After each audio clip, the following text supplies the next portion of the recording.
Hello everyone, this is JD Calderon, and this is Comic Books Explained. And today I'm taking a look at Creepy Presents Richard Corben, the definitive collection of the artist's work from Creepy and Eerie.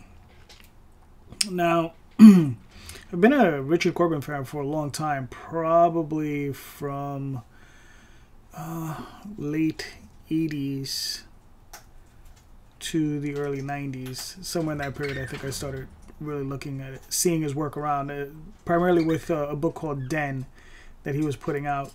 Very adult material, a lot of naked bodies. But it's sword and sorcery, fantasy, with some horror involved in it. It's good stuff. I was, Creepy and Eerie was a little bit before my time, so I never really got to check out much of the work that was ever done with him. I know they had some great creators working on him. And I knew they were in tone along the lines of the old EC comics.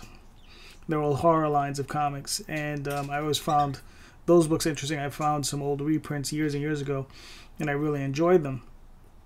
It's where I discovered people, artists like Wally Wood and Al Felstein and many others.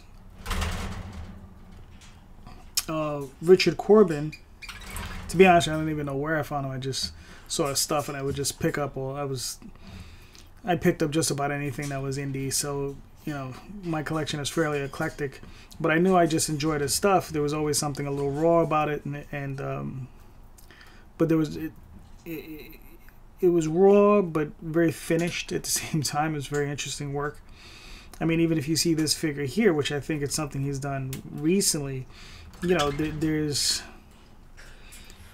a reality to it, but it's almost amorphous in its construction. It's complete and not really definitive all at the same time, and it kind of adds to the horror, I think, of it, you know. But this particular book was printed by Dark Horse. It's an awesome hardcover. Actually, the one thing I really like about it is there's no dust jacket. I actually don't like dust jackets. I prefer when they're printed like this, with just the hardcover laminate with the image printed on the cover. I just don't like dust jackets. They get damaged. They destroy easily, and if you lose one or whatever, it devalues the book. If you're interested in that sort of thing. I'm usually not. I keep my books for the long haul. I usually don't resell my books, but I do know if you lose a dust jacket or if it's torn or something like that, it tends to devalue the book greatly. So, but this particular book is awesome. It's creepy and eerie, and these are all a bunch of short stories in here that he's illustrated during that time period. He has a bunch of collaborators, mostly writers: Gary Boudreau, T. Casey Brennan, Jack Butterworth, Gerald Conway, Nicola Cootie, Bill Dubay, Bruce Jones, Bud Lewis, Richard Margolopoulos, Donald F. McGregor, Roger McKenzie, Doug Mensch.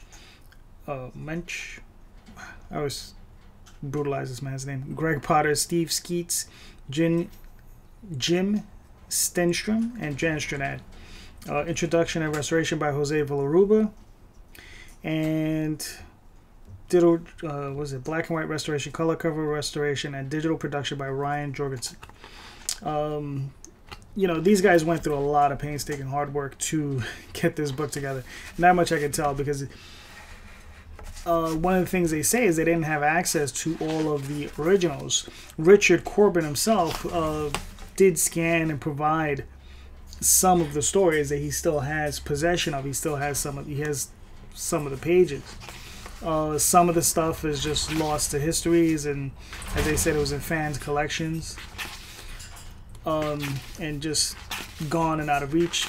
A lot of the stuff they had to maybe scan out of the magazines themselves. But the one good thing is that now we have Photoshop and a lot of great color restoration techniques where they can actually fix things and look at them and adjust them. And the one thing that Richard Corben had done way back in the day that was unusual, that what he would do is he would actually go in, it's I don't know how much anyone knows about printing, but it's a 4-color process. So you have cyan, magenta, yellow, and black, and these 4 colors all create all the colors that you see on a printed page.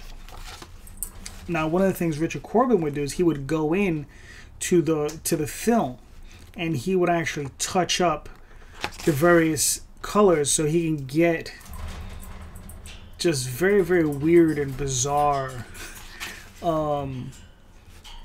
colors out of this system, and he would just go in and do it himself. And I mean, and this was you know, I mean, this is some really advanced stuff as far as color theory is concerned, because you're working in a very weird abstraction. Because if you've ever seen the films, they're not in color themselves. It's like it's a negative. So it's a black piece of plastic with this film on it, and he must have been literally going in and filling in masks with dots and using probably Zipatone to create these different forms by laying them on top of one another. And if you don't lay them on correctly, you end up with a moire pattern. So, I mean, the guy's technique and the guy's skill in this area is just incredible, because that's not something easy. I went to school to learn about printing, so that's why I know a lot about this stuff. So it's very, I mean, just thinking about how this guy went about it. I mean, now we have computers, it makes it so much easier. But the stuff he did, you know, by hand is just incredible. You can see, you know, like this is, I think, stuff from the 70s, possibly the 60s. I don't know how far this stuff goes back. Like I said, this was a little bit before my time. So, but the stuff is fantastic. I really enjoy it.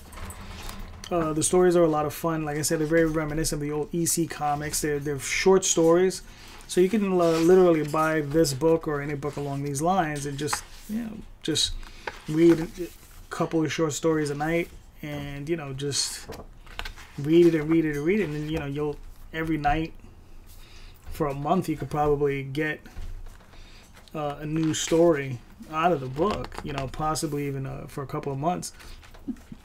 You know, and you can see the fantastic artwork there, Richard Corben. He's known as a master. Currently has a Kickstarter running for a book. I'll put a link in the notes for that. But this is a great book. This is, I believe, still available. And it's one of those books that I think any real, you know, true comics fan, I mean, if you like this sort of thing, if you like horror especially, you're going to want to check out. So it's Richard Corben.